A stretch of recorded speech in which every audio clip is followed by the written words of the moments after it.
He was a journalist to the core. So he's got convictions. He's been arrested, or he was arrested severally by the colonial authorities because of the opinions he gave. And in fact, he had most of his newspapers shut down by the colonial masters because they were not comfortable with the way he attacked them. Because and you can imagine, for someone who at some point wanted to get into sports, wanted to perform in the Olympics, and they would not let him because he was a black person. And because a lot of people do not realize the the importance of the work Zeke did in Nigeria alongside his compatriots, of course, that Nigeria could have been a white country. Nigeria could have been a country of white people, and the black persons who would be alive in Nigeria now would be the minority. And Zeke lived in a time when it was the white people first, and the blacks were not allowed to participate in anything, in governance, in sports, in pretty much anything. I guess it was mostly religion that they gave to us freely. Because then you look at the quality of education we got over the years up until now, it's easy to tell that even the colonialists did not give us the best of their education, right? Which eventually, Zeke would join this movement of Pan-Africanists who believed that if you wanted the best of education, you had to go to the West, go to the home of the white people and study there, and then learn their secrets, then come back and rebuild.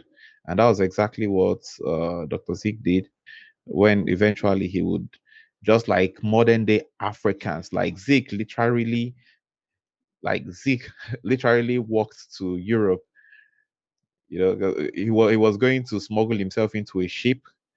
They would somehow find themselves in the US. He was going to do that, but somehow one of his friends fell sick and they had to stop in Ghana, where he worked as a police officer for some time, hoping to save up and continue his journey. Like, he was determined to go there, learn whatever secrets these people have, and come. So Zeke did say a lot. Zeke did,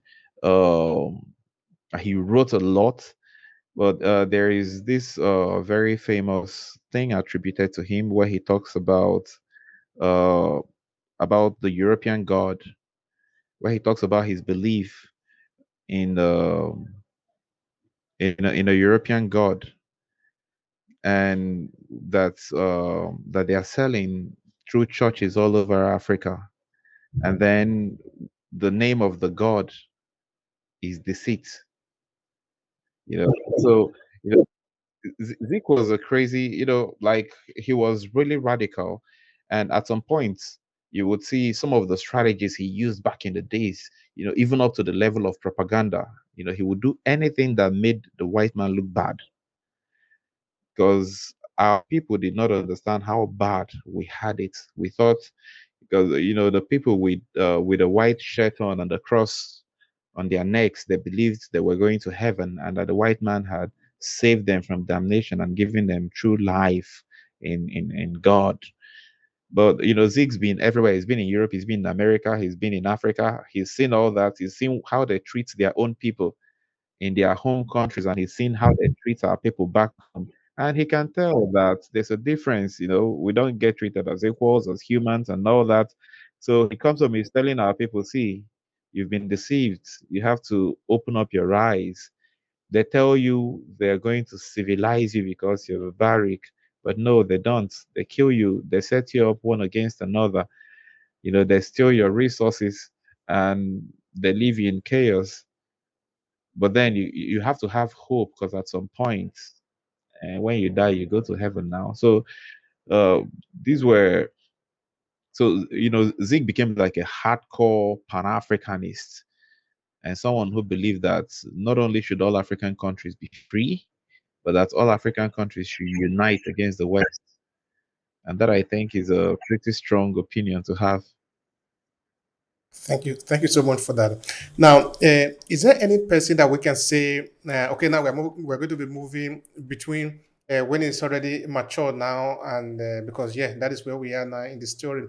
Is there any person we can say either why he was still in Nigeria or why he will try to travel overseas, that he eventually stopped in Ghana, that we could say influenced him or was influencing him to sort of develop his mind, because we could see now that a lot of people were sort of comfortable with the system, believing that yes, the European actually brought salvation to them. In fact, up to date, many Africans still believe that the European brought them salvation. But I Mm, usually tell people that you need to understand that if you say the European brought you salvation, mm, they save you, it means that you were lost. But yeah. you cannot naturally be lost.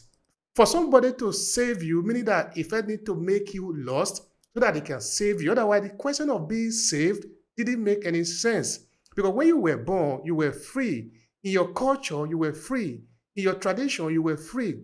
Somebody managed to tell you or managed to sell you into servitude so that you can then be qualified as an object that need to be saved. So that is basically what the European did. And of course, a lot of Africa buy into it. But we could see now somebody like Dr. Nnamdi Azikiwe not buy into that. Mhm. Was he learning this from somebody? How was he getting the information that sort of helped him to enlighten himself? And then he tried to enlighten also other people. Yes, absolutely. And it's a very interesting and controversial fellow, and that was Marvin Marcus Garvey. Now, Marcus Garvey was a Jamaican politician, but then a lot of Pan-Africanist ideologies came from him because, again, having studied here and there, having traveled to Europe and America, having looked at uh, the way people were treated and how the world is, he came up with this ideology that Africa should be home to Africans, not just those of us who are born here, but every African everywhere. Because then the history of the Jamaicans is no secret that they were once African slaves who made their way to the island and made a life there. And in fact, they fought to exist as a country. And then it wasn't only the Jamaicans or all of the black people who live in the Caribbeans, but also black people who live in Europe, black people who live in America, who've been there for over 400 years. And after 400 years of existence, they have, they really have nothing. They have no heritage. They have no land. They have no culture. They don't even have a name anymore, right? So when Marcus Garvey looked at all of this, he said, if they don't accept us in the West, and then we can go to the East, we should be able to at least go back home to Africa. All Africans should be able to come back home, and we should be able to use the rich wealth of Africa to develop Africans.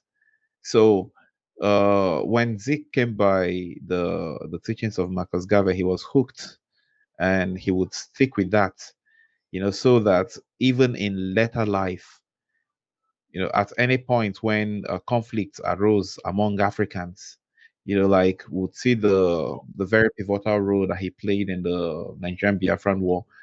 So when the war broke, he was with his brothers, the Igbos, and he said, "Okay, guys, let's fight. We're Biafrans."